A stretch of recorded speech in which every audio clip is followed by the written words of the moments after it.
Esta história não é sobre sucesso. É sobre o que Deus faz no silêncio quando ninguém está olhando. Antes do palco, antes do aplauso, Deus trabalha nas feridas. Sente-se comigo esta noite, porque eu quero lhe contar uma história que quase ninguém conhece. Uma história sobre um homem que o mundo tentou destruir antes mesmo que ele tivesse a chance de ascender. Uma história sobre a rejeição, sobre a humilhação, sobre perder tudo e ainda assim permanecer de pé. Esta noite quero levá-lo à ascensão de Sylvester Stallone. Ninguém nasce pronto, mas alguns nascem quebrados. Sylvester Stallone veio ao mundo marcado pela dor, complicações no parto, força excessiva, pinça de fórceps arrancando ele da vida e arrancando também um movimento do lado esquerdo da sua face. Esse simples momento criou o sorriso torto, o olho pesado e a boca caída e a voz arrastada que o mundo inteiro conhece. Mas o que poucos sabem é que essa foi apenas a primeira ferida. Stallone foi entregue para adoção quando ainda era um bebê, separado do irmão, longe da mãe, longe do pai, longe de qualquer segurança. A infância dele foi feita de escolas improvisadas, lares temporários, rejeição atrás de rejeição. Ele cresceu ouvindo que era estranho, que era feio, que a sua boca torta era ridícula, que a sua voz era engraçada. É difícil construir autoestima quando o mundo te convence desde cedo que você não deveria existir. Na adolescência, tudo piorou. Ele era o garoto que ninguém escolhia, o garoto que não se encaixava, o garoto que cresceu com a ferida profunda de nunca ser visto como suficiente. E foi essa dor, essa sensação de ser descartável, que começou a criar o espírito de luta dentro dele. Quando decidiu que queria ser ator, Hollywood riu da cara dele. Você não sabe falar, você não tem rosto de ator, você nunca vai ser protagonista. O melhor que você pode ser é figurante. Stallone ouviu mais de 500 nãos. Então ele perdeu tudo. Ele foi despejado, ele não tinha dinheiro para comer, ele passou frio, dormiu em um abrigo de sem-teto. E sim, ele chegou a vender até mesmo seu cachorro Bruticus, porque não tinha dinheiro para alimentá-lo. A dor de fazer isso o perseguiu por anos, mas foi justamente no fundo do poço que uma fagulha acendeu. Um dia, Stallone assistiu uma luta de Muhammad Ali e algo dentro dele despertou. Ele viu um homem apanhando sem parar e, mesmo derrotado, se recusando a cair. E foi ali naquele momento que Rocky nasceu. Ele foi para casa e escreveu o roteiro de Rocky em 3 dias. Ele sabia que tinha algo especial. Quando levou o roteiro para os estúdios, eles queriam comprar a história sem comprar ele.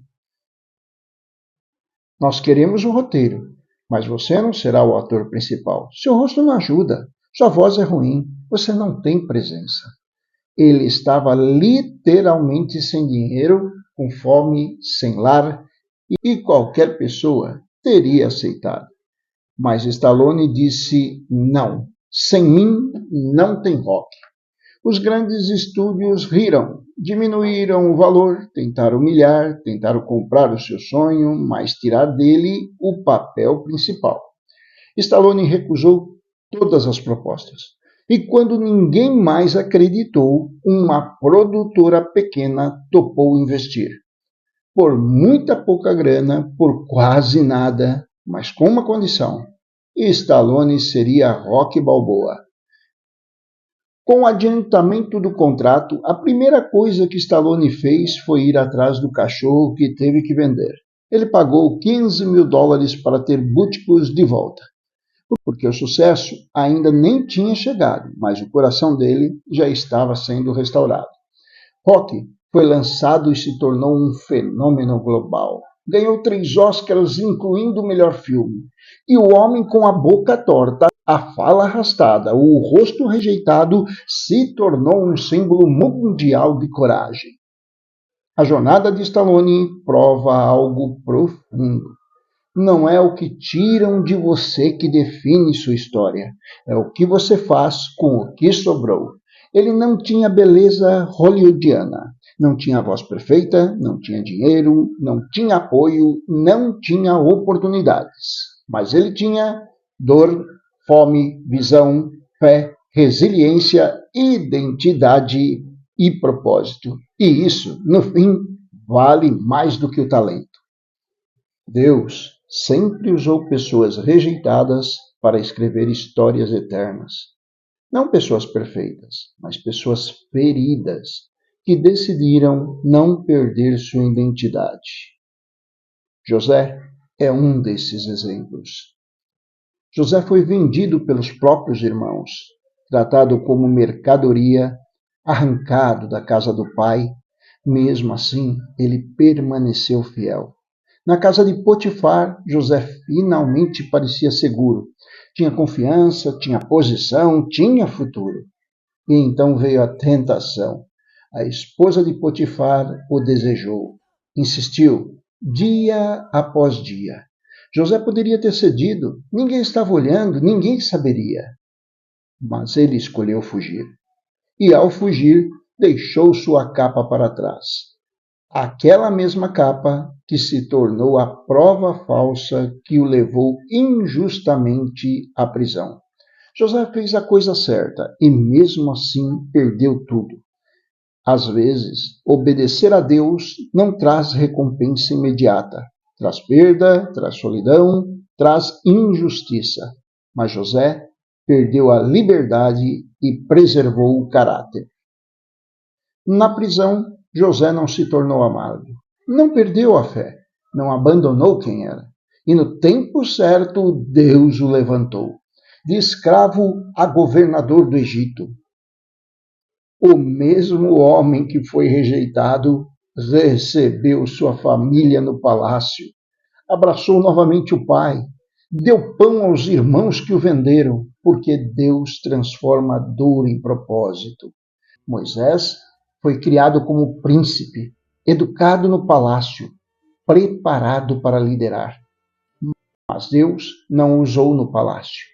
Depois de um erro, Moisés foge, perde status, perde nome, perde voz. 40 anos no deserto antes de conduzir um povo. Às vezes, Deus nos afasta para nos preparar. Davi foi ungido rei, mas voltou para o campo. Vieram cavernas antes do trono, perseguição antes da honra. Ele teve oportunidades para matar Saul, mas escolheu esperar. A pressa, ela pode destruir o que Deus prometeu entregar no tempo certo. Paulo orou, pediu, clamou, o espinho não saiu. E Deus respondeu, a minha graça te basta.